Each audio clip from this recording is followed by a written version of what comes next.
என் இனிய உலகத் தமிழ் மக்களே, தாய்மார்களே, பெரியோர்களே, சிறார்களே, என் அருமைச் சீடர்களே, யோக நண்பர்களே, யோக விரும்பிகளே, உங்கள் அனைவருக்கும் என் இனிய காலை வணக்கம். கலைஞர் தொலைக்காட்சி நிகழ்ச்சியில் நலமுடன் வாழ என்னும் பிரிவில் யோகாசனத்திற்கு அதிக முக்கியத்துவம் தந்திருப்பதை நீங்கள் அறிவீர்கள். அதிகாலை வேளையில் ஏன் தரப்படுகிறது நிகழ்ச்சி? மக்கள் எல்லோரும் பார்க்க வேண்டும், பயனடைய வேண்டும் என்பதற்காகத்தான் அதிகாலை வேளையில் யோகாசனம் தரப்படுகிறது. ஆசனத்தை காலை கடன்களை முடித்துவிட்டு குளித்துவிட்டு ஆசனம் செய்ய வேண்டும். அப்பொழுதுதான் உடல் ஃப்ளெக்சிபிலிட்டி கிடைக்கும். 8 மணி நேரம் அப்படியே படுத்திருக்கிறதுனால கால் விரைப்புத்தன்மையாக இருக்கும் உடல், நாம் செய்ய முடியாது. குளித்து விட்டால் ஃப்ளெக்சிபிலிட்டி வந்துடும்.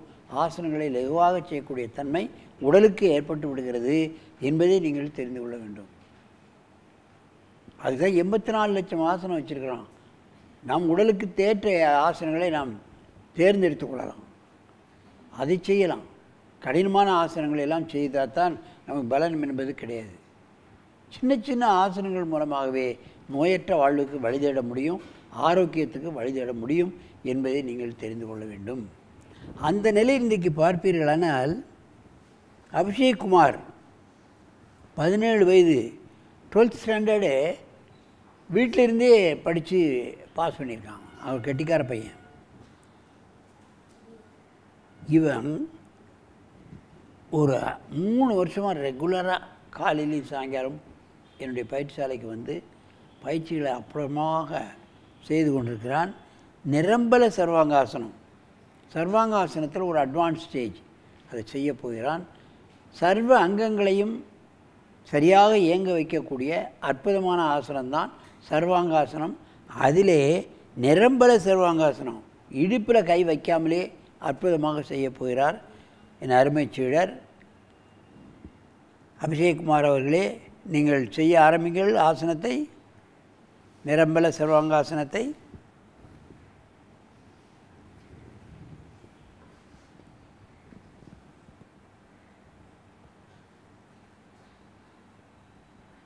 பாருங்கள்,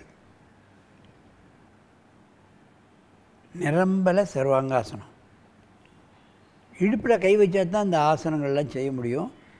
இதில் அதை வைக்காமலே பழையிருக்கிறாரு, பார்க்க வேண்டும். நிரம்பல சர்வாங்க ஆசனம். பிளட் அப்படியே கீழே இறங்கி டைஜஸ்டிவ் சிஸ்டத்துக்கு வந்து ஹார்ட் அண்ட் லங்ஸுக்கு வந்து கழுத்து வரைக்கும் வந்துடும். கழுத்து கட் பண்ணதுனால மூளைக்கு வராது. அதுக்கு சிரசாசனம் தான் வரும், விபரீத கரணி தான் வரும்.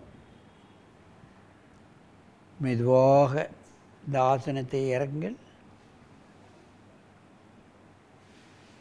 அப்படியே திரும்புங்க.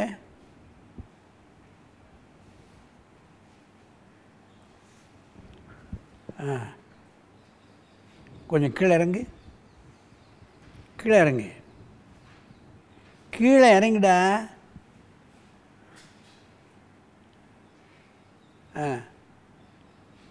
சர்வாங்காசனம் தூக்கு. ஆசனம் பண்ணுறான்.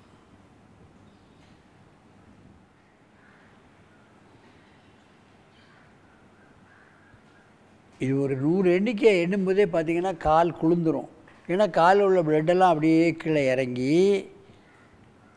புலன் உறுப்புகளுக்கு வருது, ஜீரண கருவிகளுக்கு வருது, நுரையீரல் ஹார்ட்டுக்கு வருது, கழுத்துக்கு வந்துடுது, தைராய்டு. இதில் என்ன பிரச்சனை இருந்தாலும், முட்டு வலியாக இருந்தாலும், முட்டு வீக்கம், கால் வீக்கம், பாத வீக்கம், இவைகளெல்லாம் இதில் அற்புதமாக நீங்கக்கூடியது.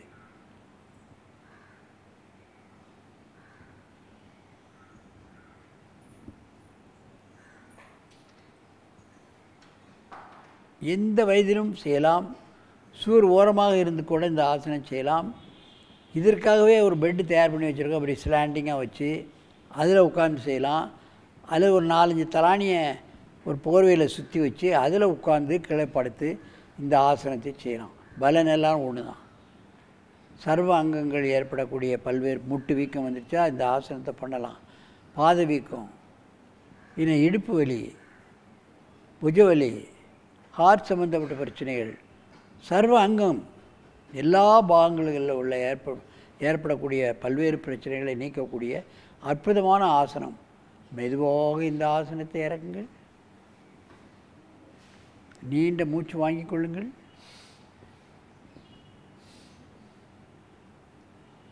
மீண்டும் ஒரு முறை தூக்கி எழுந்தது போதும். கீழே இறக்க, அங்கே திரும்பி உட்காரு பத்மாசனத்தில்.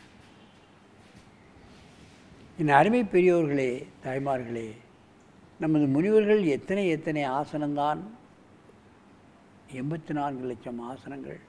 அத்தனை எங்கே இருக்கிறது?